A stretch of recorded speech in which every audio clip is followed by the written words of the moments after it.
Imagina abrir tu celular y encontrar una oferta de trabajo perfecta. Buena paga, pocas horas, cerca de casa. Imagina confiar, responder y pensar que esta podría ser la oportunidad que tanto estabas esperando. Ahora, imagina que al llegar a la entrevista, nadie más te ve salir. Tu ubicación desaparece, tu voz se apaga y lo único que queda de ti es un perfil congelado en línea. Hoy, en Tras el Velo del Crimen, cruzaremos la delgada línea entre lo virtual y lo mortal. Una historia real donde el Internet se convirtió en el arma perfecta y donde el cazador se ocultó tras perfiles falsos, acechaba desde la oscuridad digital. Yo soy su anfitriona, Diana Díaz, también conocida como Cubano 80. Las calles del Alto Bolívar despiertan cada mañana con el ruido de los mercados, el tráfico desordenado y las voces que se mezclan entre la neblina que cubre los cerros. Entre esas casas humildes, color ladrillo, vive un hombre que no llama la atención. Camina despacio, viste sencillo. A veces se le ve saludando a los vecinos con una leve sonrisa. Otras cargando bolsas o barriendo el frente de su casa. Nada absolutamente hace pensar que ese hombre guarda un secreto. Era como dirían muchos después, demasiado normal. Dicen que la maldad rara vez tiene tiempo. Ese hombre, aún sin nombre para ti, que estás escuchando, llevaba una rutina calculada. Pasabas horas en su teléfono, navegando por las redes sociales. Sabía cómo hablarle a sus víctimas. Sabía qué palabras usar, qué foto publicar, qué tono amigable mantener. Siempre cordial, siempre educado. Tenía perfiles falsos creados con paciencia, nombres de mujeres inventadas, fotos robadas de otras jóvenes, y con esas cuentas lanzaba su anzuelo. Se solicita señorita para oficina administrativa. Buen ambiente laboral, pago semanal. No se requiere experiencia. Ese era el mensaje, sencillo, directo, atractivo. Y con cada respuesta él comenzaba a cavar emocionalmente, cavar psicológicamente, cavar una tumba invisible para alguien que aún creía que todo estaría bien. Las chicas que respondían lo hacían desde la esperanza, no desde el miedo. Esperanza de un ingreso, esperanza de ayudar a su familia, esperanza de mejorar su vida. Y eso fue lo que más indignó después, porque él no casaba por necesidad, casaba porque podía, porque sabía que nadie sospecharía de él, porque en un mundo de pantallas bastaba con una promesa vacía para abrir una puerta que jamás debía abrirse. Ella había leído el mensaje varias veces. Trabajo de oficina, medio tiempo, sueldo fijo, contratación inmediata. Era una de tantas publicaciones que circulaban por el Facebook o por WhatsApp, en los grupos de empleo que abundan en ciudades donde la necesidad pesa más que la desconfianza. Ella dudó, solo un momento, pero la oferta era buena, muy buena, respondió. Le contestó una mujer amable. El perfil se llamaba Mitzi. Tenía una foto sonriente, una biografía sencilla y publicaciones compartidas como cualquier otra joven. Conversaron. Las citas fue pactada. Le indicó un punto de encuentro. una dirección exacta. Nada parecía fuera de lugar, hasta que fue demasiado tarde. Una vez que las jóvenes interesadas se escribían, él las citaba en persona, siempre en un lugar discreto, siempre con la excusa de una entrevista. Y una vez ahí, el infierno comenzaba. No se presentaba como el hombre detrás del perfil, se presentaba como policía. Les mostraba documentos falsos, placas adulteradas, lenguaje técnico. Les decía que estaban siendo investigadas, que su nombre aparecía en reportes de narcotráfico, tratas e incluso asesinatos. Las arrinconaba psicológicamente, las paralizaba con palabras que no sabían cómo cuestionar y luego venía el supuesto trato. Si confiesas, no te entrego. Pero necesito pruebas. Las obligaba a grabarse en video leyendo un guión forzado, confesando delitos que jamás cometieron, videos que después usaría para extorsionarlas. Dinero, favores sexuales, silencios. Algunas pagaban, otras cedían y algunas siempre no lograban salir con vida. Ninguna cámara grabó sus gritos, ningún testigo la vio salir y su familia, al buscarla, solo encontró su última conexión en línea. Así funcionaba la trampa silenciosa, precisa, y cada vez que una desaparecía, el perfil era borrado y otro nuevo era creado. Una y otra vez, el mismo ciclo, la misma maldad, con diferente nombre. Durante meses, decenas de jóvenes desaparecieron en la ciudad de El Alto. Nombres que se sumaban a la lista que nadie leía. Fotos impresas con tinta deslavada se pegaban en los pósters, en las paredes, en las puertas del mercado. Carteles improvisados, gritos de madres con voces rotas, muchas pequeñas, ignoradas, y un sistema que miraba sin ver, que escuchaba sin actuar. El patrón era claro, pero nadie lo quería ver. Todas jóvenes, todas con la misma historia. Salió para una entrevista de trabajo y no regresó hasta que 2 familias se negaron a resignarse.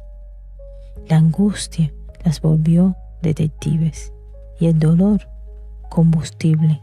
Sus hijas adolescentes habían desaparecido con horas de diferencia.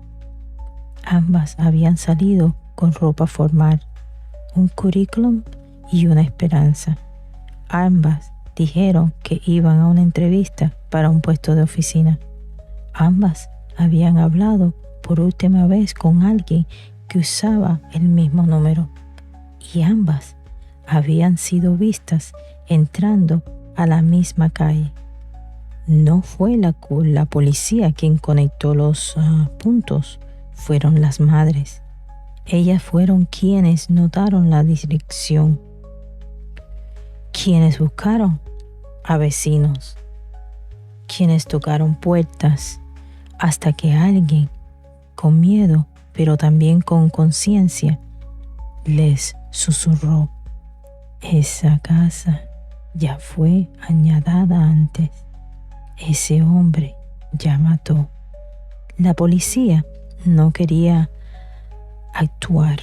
Decían que no había pruebas, pero las madres insistieron, gritaron, amenazaron con hacer público todo y finalmente un equipo accedió a acompañarla. La casa era modesta, una fachada simple sin lujos, pintura acuarteada, patio de tierra, pero tras esas paredes estaba el horror. Un portón herrumbroso, una puerta que no debía abrirse, y cuando lo hizo, cuando entraron, el silencio lo gritaba todo. El olor era insoportable y lo que encontraron era solo el principio. La casa parecía vacía, pero el ambiente no. Las paredes no hablaban, pero susurraban muerte. Y cuando los agentes comenzaron a revisar el interior, algo cambió. En una de las habitaciones, el suelo había sido removido. Una losa mal colocada, tierra suelta, algo escondido.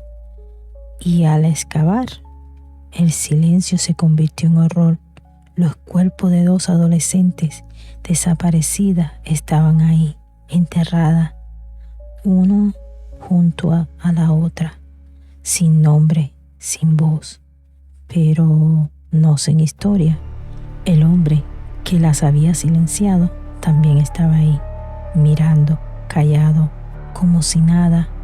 Su nombre, Richard Shoke Flores, un rostro inexpresivo, una voz monótona, una máscara que ya no podía sostenerse, un hombre que ya debería haber estado tras las rejas, porque no era la primera vez.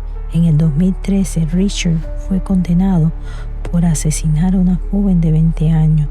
La golpeó con una piedra, la enterró en su propio patio y mintió por años. Y cuando finalmente fue arrestado, cumplió apenas parte de su condena. En el 2019 fue liberado bajo arresto domicilio.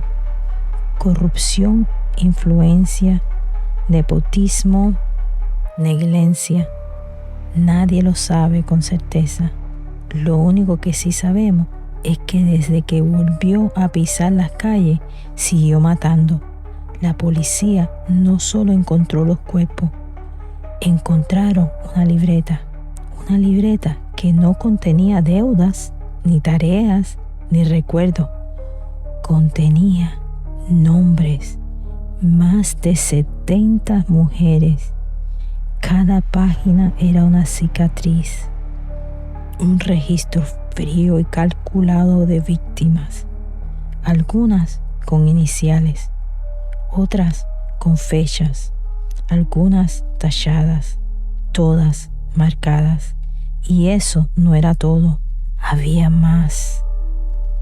Identificaciones, ropa interior, teléfonos celulares, cabellos atados con ligas, fotografías impresas, pantallas llenas de videos, rostros archivados, gritos que ya no se oían, pero se podían ver.